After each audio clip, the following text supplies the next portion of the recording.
Good. How are you? Yeah, I'm good. I'm good. Excited for another episode here, The Art of Drinking. The Art of Drinking podcast. And I am so glad that we are here at today's episode because we're finally making a cocktail with tequila in it. I mean, can all my tequila listeners out there say finally with me? Because we've done a lot of gin and we've done a lot of not tequila cocktails. And so we were due. Yeah, we were due. We were due. I'm not. Yeah, but this is a great one. This is a fantastic cocktail. If you haven't, for some reason, looked at the title, today we are covering Tommy's Margarita, which is such a delicious, fresh cocktail. And Brad, I'm so excited that we're doing this. And I'm actually riffing on this cocktail by doing another tequila cocktail, even though I may or may not be using mezcal on it. It's actually one I haven't made. So I'm going to be making it for the first time and then tasting it during our cocktail making portion, which is something I don't normally do. No, that's a bold move. You know, I know. Yeah, we'll know if you like it or not, huh? So, yeah, no, for real. I'll be honest, but I will say anything with tequila, usually, I can drink pretty quickly. So, but you know, wouldn't you say that you are getting like more confident in this area? I mean, not that you've been producing great cocktails for a very long time now, right? So, like, I would say you've been pro before you even had the confidence to know that you could do this. Brad, no, we've come a long way. I think one of my first cocktails I recorded was an egg white cocktail that I served in a coupe, that I put a sphere ice cube in the coupe and I streamed the cocktail into the coupe and the bulb of the sphere was poking out. I didn't get a good frost. So we've come a long way. Okay, we've come a very long way. Yeah, that's fantastic. I didn't know that. That's so great. Uh-huh. Yeah. Oh well, yeah, we've come a long way. Not only just to understand volumes and what's going to fit in the glass, but also just how to properly make a cocktail. No, I mean, you know, we're going to kind of hammer on this thing a couple of times, but get the frameworks down. When you get the frameworks down, like it unlocks doors, and you just suddenly a doorknob appears in the darkness, and you're like, oh, you open that door, and it's like, okay, now I'm just going to go explore and kind of make riffs and add and take away, and so so we will we'll talk about those two drinks. We'll get into the history, and then we've got two more questions that we're going to answer here from our Get Featured section on our Instagram page at the Art of Drinking Podcast. Tap on Get Featured there, right up towards the top. And Miss Chris 719, as well as Kara Stahl, Carolstal, asked a couple of questions that we'll answer here in the fourth section after the history. Mm-hmm. Yeah, no, we got a good episode, and I will say, both cocktails are so delicious, fail proof. I know I'm taste testing mine, but the ingredients in there, I'm like, how can this not be good? I mean, it's spicy. I have mezcal out, so I'm just saying there's a lot of ways this can't go wrong. Yeah. I think you're going to do just fine. So let's get to that next section and get cranking. Brad, I don't know a lot of people who don't like a margarita. So I'm excited. You're going to show them Tommy's Margarita. Yeah, I'm going to show the riff on the margarita that is Tommy's Margarita, and of course we'll get into the history here afterwards. But you know, I think this was in part developed out of a disdain for the margarita situation at that time, which was like crappy mix and stuff, right? Yeah. So like I get it. There was a need. Yeah, there was a need, and honestly, if we're gonna be like honest. This is just a tequila sour. Well, you know, if you've been listening to this podcast long enough, all these cocktails are part of one family at some point or another. So yeah, they all part of that family tree. Right. So for the purists out there, you're like, dude, there's no Cointreau in there. This is not a daisy, which is what a margarita is. Mm-hmm.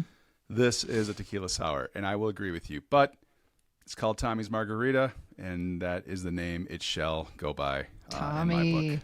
Tommy. All right. Well, let's get into it here, me. Jules. So this is an easy 3-ingredient, 4 if you want to count the salt solution, but okay, the original. You're really bringing that. I love it. I am. I kind of like it. Here's the thing, though, about the original cocktail, which again we'll talk about, but the inventor of this drink didn't want salt to mix. He didn't want salt on the rim of the glasses and stuff to mix with or screw up the flavor of the tequila. And I don't disagree, but a couple of drops seems to make everything taste better. So listen, we all evolve, right? So I have got my tequila here, this Punta Agave tequila, which I am absolutely loving because it's 100% blue agave and it's from the Highlands. Yes. So that is a good one. So we're going to go 2 ounces of that into my shaker tin. Mm-hmm. And for those of you who haven't heard it in a while, it's a 28 ounce, 18 ounce Boston shaker, my favorite. Then we also have agave in the raw here, raw agave nectar, which is in place of the simple syrup, which actually simple syrup isn't even really supposed to be in this margarita. It should be in place of the Cointreau. So this is in place of the Cointreau. Mm-hmm. Here we go. In you go. You said how many ounces? 3/4? Half ounce. Right. All right, Jules. So I've got my half ounce of agave nectar in there. Now I'm going to add an ounce of freshly squeezed lime juice. Yes, sir. Because that's the only way we go, is freshly squeezed. We don't use the Margarita mix. Gross. It's not fresh. We just don't want it. We don't. A couple of drops of saline solution there. I made it 4. And that's just because it makes things stand out a little bit, as the experts are saying. Yeah. All right. I'm going to put my shaker together. All right, we're there. Okay. Okay, now I'm going to double strain. Yep. Because you got that fresh lime juice and nice shards, I guess, right? And I also have cracked ice in my glass because I was making ice clear this winter. Yeah, clear cracked ice. Yum. Mm-hmm. If only there was a machine that would make this for me. I know. Okay. Need a machine. We need a clear ice machine for sure. Give it a good shake until it's too cold to hold, about 20 to 30 seconds. Cue the music.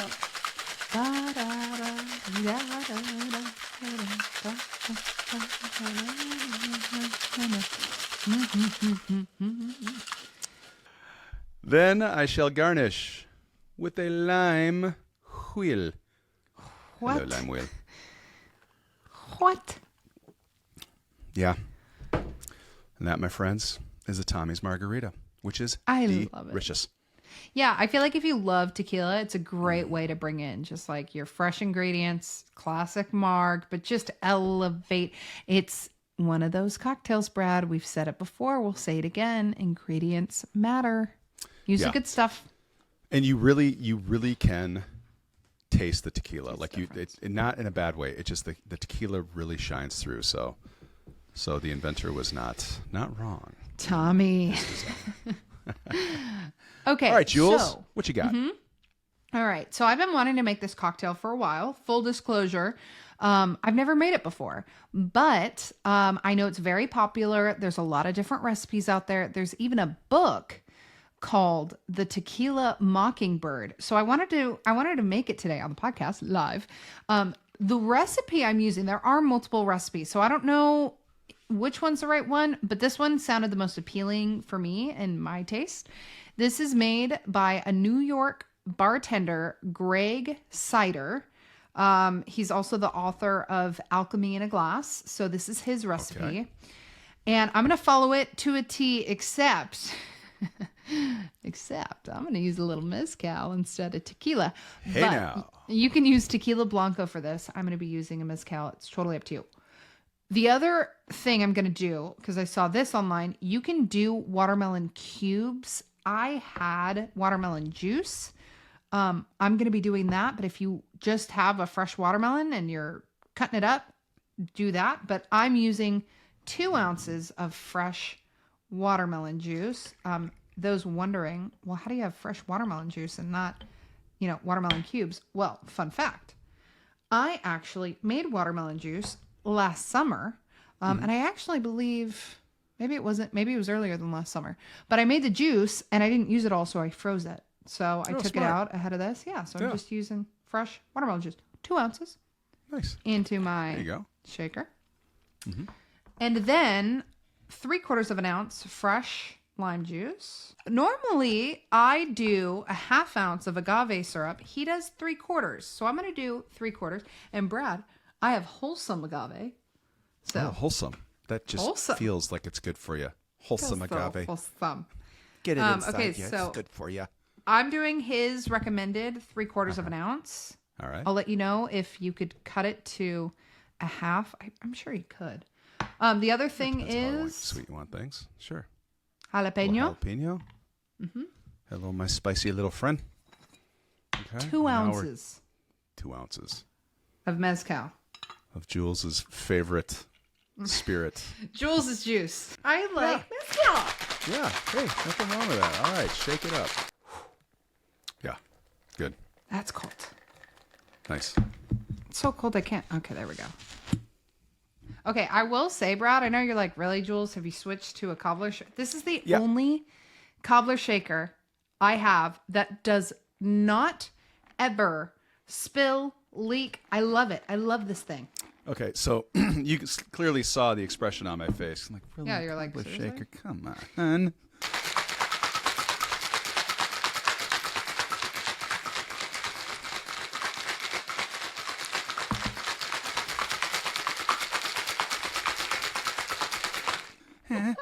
What are you running over there? It's such a vibe though. Yeah. I don't know. Maybe one day you'll tell us the maker of that cobbler shaker, because I just haven't met a cobbler shaker that I like. Yeah, this is Mackenzie Childs. They're kind of expensive. Maybe why it works. Well, yeah. So for starters, like, it better work if that's the case. Otherwise, like, things like cemented onto the top. You know, it drives me insane. So for those of you that deal with that problem, just throw your cobbler shaker to the side and get a Boston shaker, or splurge and get one of these Mackenzie shakers. Mackenzie Childs. Okay, so I double strained into my glass. I did fill it with tahini. They didn't say anything, but I was like, mezcal, tahini, come on. Dehydrated citrus. Okay. And I'm also going to get a little crazy. And I like to do this when I have a jalapeno drink. I kept the little tippy top of my jalapeno. Nice. Put it on top. Look, it's like a little hat. Little it's like you got like a little elf in there, a little gnome hanging out in your cocktail, like hanging out of the ice cube, like, help me, save me, I'm drowning. I'm drowning.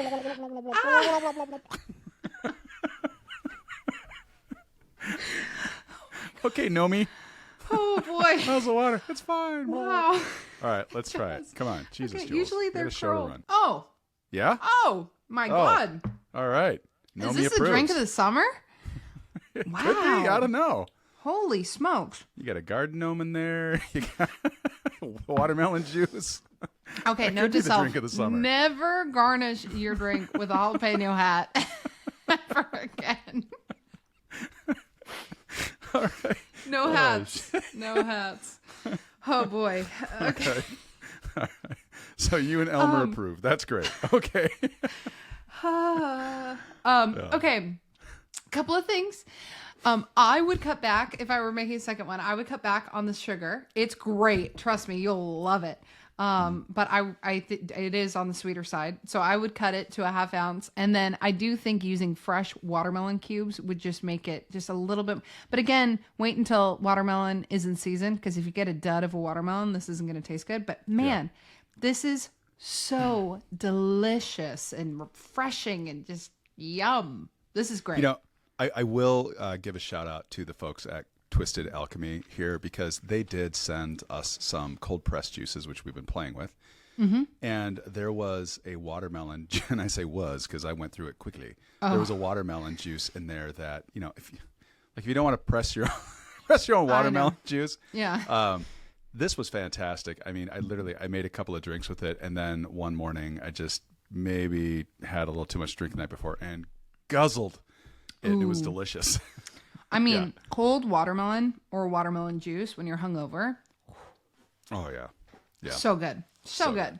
But yeah, Brad, I really enjoy this, and I will make this again. So this is a good one. All right. Well, good deal. Well, let's move on. Bradley. Jules.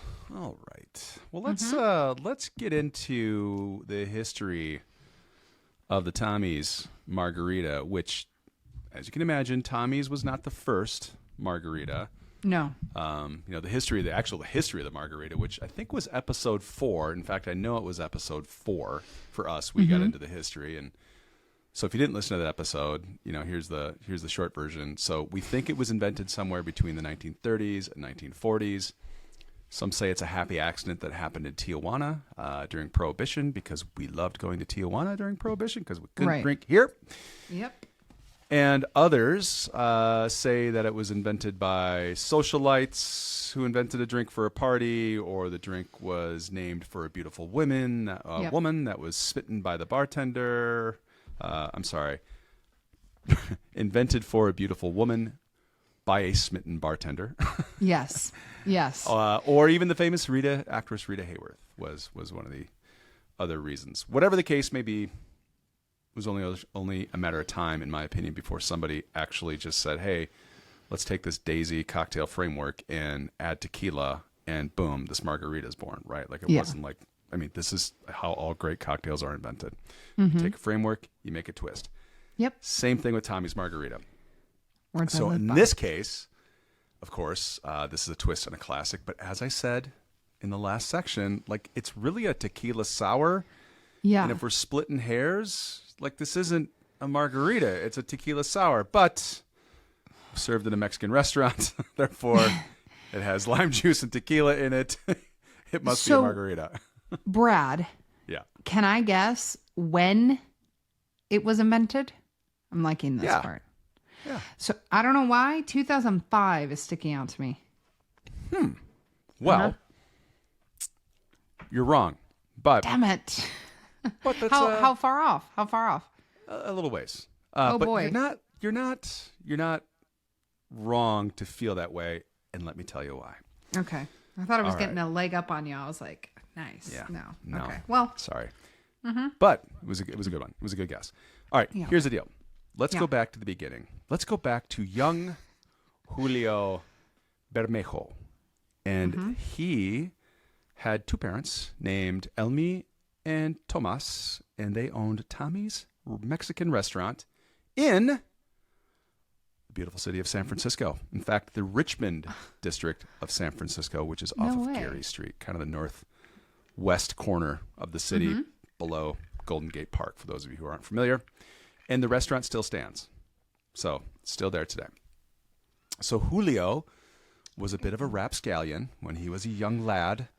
And with his parents owning a restaurant, he certainly had easy access to the party sauce. And Julio made good use of that and drank all the things. And what he noticed, as a really much more observant kid than I was, he noticed that if he drank Herradura tequila, he didn't feel like crap the next day. Whereas if he drank the other stuff that wasn't so great, or brandy or beers or whatever, he kind of felt like crap. 1982, Jules, Julio joins the family business. And by 87, he was behind the bar, making modifications to the house margarita.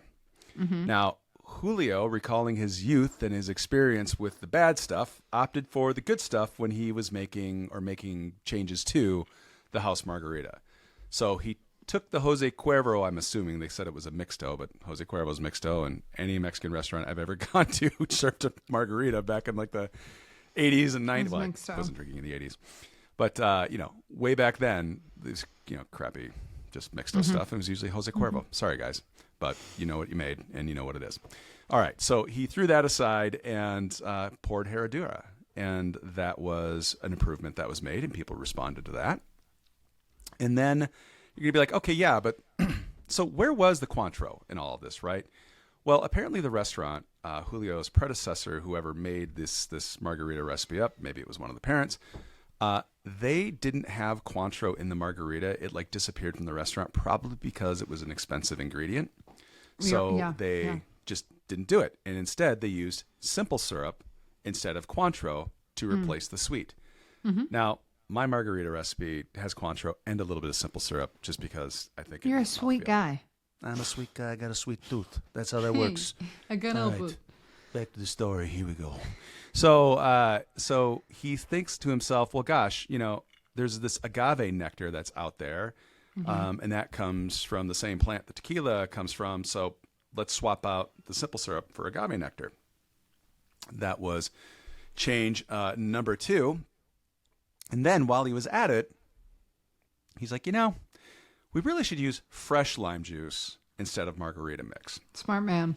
And that was change number 3, which resulted in a fan favorite because if you think about it, we're talking about the 80s, right? Like Dick Bradsell was just starting to do his thing and swap out the fresh limes or the fresh juices for the pre-mixed stuff, and soon Dale DeGroff was doing that here too. It was like kind of like a thing where people are like, gosh, there's just got to be a better way. So when you introduce a margarita that's using fresh lime juice versus a margarita that's coming from mix, no wonder people are going to be like, oh my God, this is amazing. Right? Totally. So, because otherwise you're kind of like, well, it's just a tequila sour.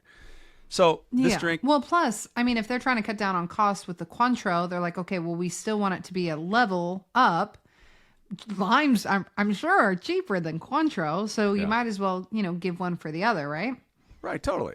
So so he's now using fresh limes, and he's got agave syrup in there, and he's got quality tequila.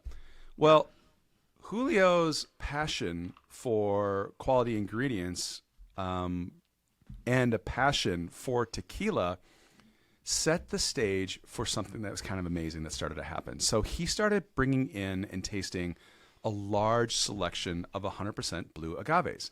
And that became a platform that he used to educate others on the virtues of tequila, like quality tequila. So he developed this tequila club where customers would come in and they would need to try different tequilas to earn points towards their membership.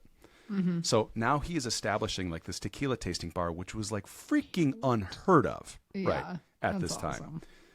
So then in the mid 90s, a fella shows up by the name of Tony Abou-Ganim. And the Tony Abou-Ganim. So the Tony? I love Tony. Now, Tony at this time was kind of like a up and comer, and at this time he's just a good bartender, right? Yeah. Well, Tony's girlfriend, who lived in San Francisco, really loved Tommy's. So she brings Tony to Tommy's. Yeah. And, oh my God, this is fantastic. And pretty soon, Steve Wynn gets a hold of Tony Abou-Ganim and brings him to Las Vegas to be the beverage director for the Bellagio. Yeah. So Tony, being impressed with Julio and all of his knowledge around tequila, like the margarita is not a big deal yet. It's good. Right.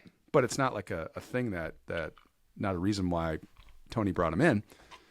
So he brings him in as a beverage consultant and as a tequila expert. And this kind of solidifies Julio's place among experts, especially when it came to the spirits category of tequila. So back home in San Francisco, the media is starting to take notice of Tommy's, right? Because there wasn't social media back then. You didn't have Facebook. Like, this stuff wasn't out on the internet. Like, oh my God, go to Tommy's. So, like, really, this place was relatively unknown, but the media gets a hold of it, and then the Wall Street Journal writes an article about Tommy's as being this amazing place and up-and-coming, like, bar that's got this incredible selection for tequila. So that's 99, okay? So now Tommy is considered like the ambassador of tequila, and Julio is considered the ambassador of tequila, and Tommy's is at like the epicenter of this tequila revival that's happening. So now this article hits the papers. It's a big deal. You've got all these cocktail enthusiasts and up-and-coming bartenders, Tony Abou-Ganim, flocking to Tommy's to get familiar with tequila, because again, it was just kind of like this novel, like, oh yeah, tequila, you've got Jose Cuervo and what else? So they're getting familiar with this spirits category. And then they're like also ordering the margarita, right? Because they're like, holy shit, this is a really good margarita. This is way better. Julio gets called to the UK and the EU by the Tequila Regulatory Council in 2001. Wow. They said, hey, buddy, you're our ambassador. Let's bring you to help us spread the word in the UK and Europe. So their job is to try to introduce and reintroduce and get people excited about tequila. Mm-hmm. And Julio's job was to connect with all the English-speaking bartenders out there and just get them on board with serving tequila and understanding the spirit. So there he meets a guy by the name of Dre Masso. Now, Dre Masso worked at this bar called Lab, which was like this super popular bar in London. In 2003, Masso, so Tommy's back, or Julio is back home by now. Masso contacts Julio and says, hey, can I come visit you? I'd love to, work at Tommy's and just learn about tequila. So he did. He comes to the United States. Masso is now working at Tommy's, and Julio is teaching him the ways of tequila. Well, that's where Masso met the house margarita that they're making, and he's noticing, like, God, all these people are like ordering this margarita. Maybe I should try one too. And he does it, and he's like, oh my God, this is an amazing margarita. So when he heads back to the UK, he brings the recipe back with him, and he introduces it to his buddy, who is Henry Besant. Now, Henry Besant was also a big deal because he was an understudy for Dick Bradsell. Oh, so given that both of these guys are in the who's who, they're telling their friends with some level of credence that this is an amazing margarita, you need to try this. And they start making it at their bars. And by the way, this is when they say, oh, this is Tommy's Margarita. Like they give Tommy's House Margarita the name Tommy's Margarita. So now people are putting this on their recipe or on this menu, on all these menus, and they're calling it Tommy's Margarita. Mm-hmm. And that's how the drink got its name. That's awesome. So here's a cute story. Yeah, so here's a cute story. So Julio knew the drink was becoming popular, but maybe his parents didn't. And so he was traveling to Cape Town, South Africa, and he walked up to the bar and with his mother, and he ordered a drink. And he says to the bartender, hey, do you know how to make a Tommy's Margarita? And the guy's like, yeah, sure, no problem. And he goes and makes the margarita, and his mom, I guess, looked at him like, what just happened? Like, I'm in South Africa, and they're making our house margarita. Oh, and so, my God. How yeah, cool so to her is amazement, that? Their little family-run restaurant is now all over the world. And literally this drink is on menus from like New Zealand to South Africa to obviously the United States, Canada, everywhere. This drink is everywhere. And now Julio is still part owner of Tommy's, which is and still operates at Tommy's. Still located in San Francisco, off Geary, where it all started. So and thank God they survived the pandemic, right? I know. If you are in San Francisco, you got to go to Tommy's, which is also on the 50 best bars in the world list. I think they have a really good happy hour too. I'm almost positive I went. Get out of here, really? I'm pretty sure. I'm pretty sure. Dude, yeah, I'm totally going to Tommy's like next time I'm in San Fran. I wish I was doing all this research back when I used to travel so much. Now it's like, all the missed opportunities. Yeah, wait, let me see. Oh, so anyways, I have been to Tommy's. Well, how do you know that? You're looking at your phone. Would you like take pictures? What was that? Because if you see, they have a neon sign at the top that says Tommy's Mexican Restaurant. And I remember that sign thinking, well, that's a great sign. I don't know how it was years ago. I don't know how sober I was because I don't remember what I got. Yeah. Oh, well, hopefully you got a margarita. I'm sure I did. Yeah. I'm sure I did. Yep. So that is the story on the Tommy's Margarita. That's awesome. So you weren't wrong too much when you said 2005. I mean, it was kind of hit the ground. Right. After Masso went back in 2003, after Masso went back, so 2004, 2005. So technically, I'm not far off. You're picking it up. You're I feeling was thinking, okay, mixes, I feel like were popular in the 80s-ish, and we started to get away from them in like the late 90s, early 2000s. Yeah. So that's why I was guesstimating there. Good one. Yeah, right. That was my critical thinking cap. It was on. That. Yeah. Yeah. Yeah. But Tony, I didn't realize also kind of helped. We should have him on the show too. 100%. Don't you have a connection to Tony? I am friends with Tony. Yeah. We got to bring Tony on. We got to get Tony. Yeah. You said Tony, and I'm like, wait, why haven't we had to? And by the way, listener, Tony is an absolute legend in the industry. He is still he's so revolutionary in what he's doing, and the award, he is just the coolest guy. We got to have him on. Brad, were you able to get a hold of Julio by any chance? I know you do your research, but I assume I did shoot Julio a note, and it was, unfortunately, I shot him a note this morning because I was like, oh God, I have a question. And I'm like, why don't I do this when I'm doing my research? Yeah. Weeks in advance. But well, if he gets back to you, maybe we do a follow-up on the Margarita and have him on as a tip section spot. 100%. Yeah, it would be great to have him on. Yeah. So. Well, cool. What a fun history. I like that one. I love tequila cocktails. I do too. I finished mine, so I had to add a little soda water in mine just to keep the juices flowing. Nice. And keep my top hat afloat. Yeah, I got to keep your little gnome happy. Mm-hmm. Hey, how's Elmer doing in there? Yeah, he's looking good. We have not tips, but tips based on our listeners' questions. And some involve my favorite spirit. So, Brad, let's get on to the next section. This section. Yeah, I'm kind of digging it. I'm glad we started doing it. And listen, please ask your questions. Please ask your questions. It's so much fun. Yeah. What do we got today? What's on the docket?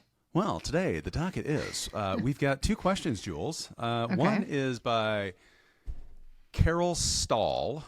Okay. Carol, Carolstal is her Instagram. And then Miss Chris 719. So why don't I answer Carol's and you answer Miss Chris? Does that sound good? Okay. Yeah. Okay, cool. Because Miss Chris is right up your alley. So Carol says, how do you get your tequila sunrise to have that nice red color at the bottom of the glass? And we haven't covered the tequila sunrise yet, and maybe we will, but just in case we don't, here's a recipe for you, because I can't tell you how to do this without giving you the recipe. It's actually, that's just rude. Yeah, it's pretty simple. Carol, all you do is you add the grenadine first.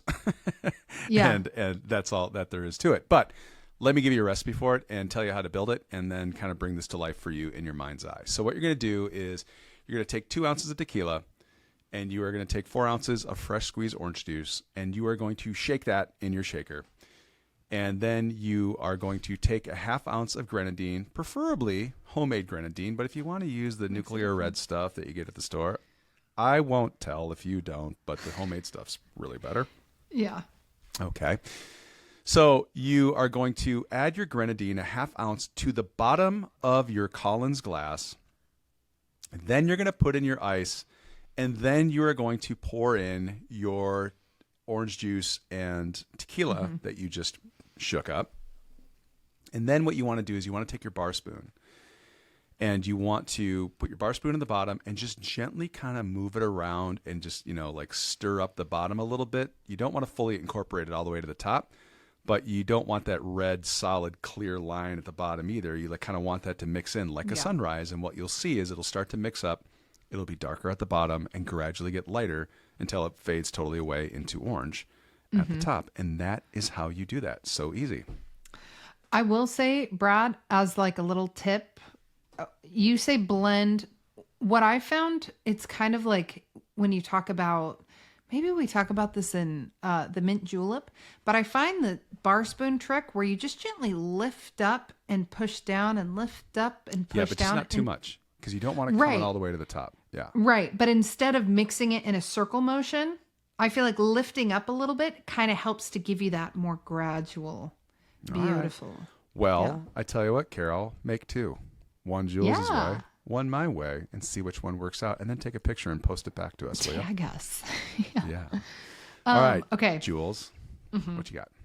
Oh, wait. Brad, do you want me to read the question? Or you got, you know what the question is, don't you? Okay. Miss Chris 719. But I do want you to answer. Okay, you want me to answer? I want us both to answer. Okay, because it's your favorite mezcal cocktail, and we're talking to somebody who is just getting the training wheels off the old mezcal trike here. Trike? No, it's not trike. It'd be a bike. Meanwhile, I have training wheels. That's a 4-wheeler. I can't live without it. Yeah. Well, do you want to go first? Or you want me to go first? Well, I'll go first. Okay. Let me take this one. First. I'll go first.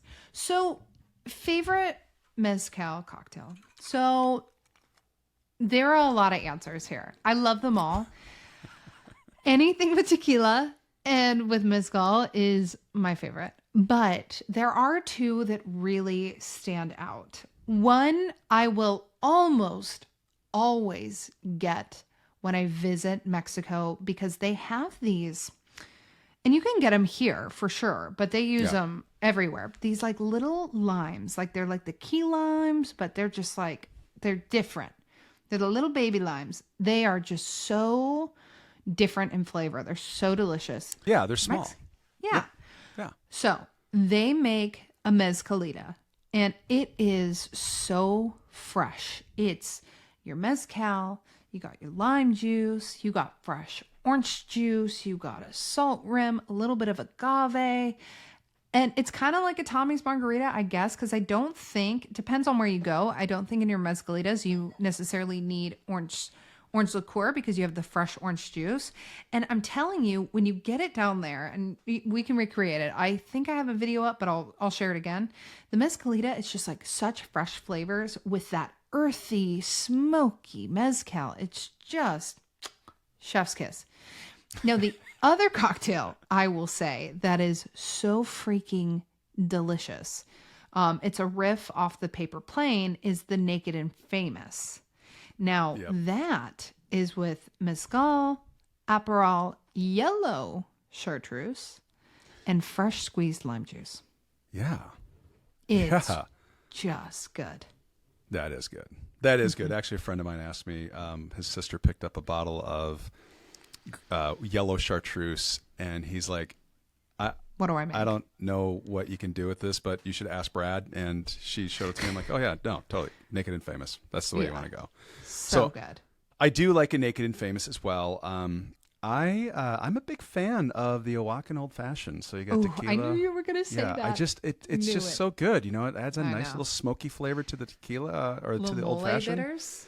Yeah, mole bitters is the way to go. I made a pre-batched thing of Oaxacan Old Fashions the other day. I had some people over. We were doing a little barbecue fun time here at the house, and those were quite popular, Jules. It's also a great way to taste, right? To kind of understand, okay, what kind of mezcal do I like? Totally. Speaking of mezcals that I like, somebody turned me on to this at this liquor store called France 44 here in the Twin Cities. And it's Vámonos Riendo. What's that say? Vámonos Riendo? Vámonos Riendo. And it is tequila, which it's so funny. At the top it says, let's go laughing. I don't know if you can see that. It is so good. And I am like a mezcal baby. And this is like he said, look, if you're new to mezcal, this is a great place to start because it's more on kind of like the lighter, fruitier side, not so heavy on the AutoZone and oil change side. So this is like my go-to sipper when I'm in the mood for mezcal, which I can't even believe I just said when I'm in the mood for mezcal, because that mood happens now. Brad, yeah, you're growing up. Vámonos Riendo. So there you go. Thanks for your questions, and keep them coming. This is fun. Especially if they have mezcal in them. I will answer those any day of the week. So 100%. No, I'm just kidding. Yeah. All right. More mezcal. Right. Oh, cheers, Brad.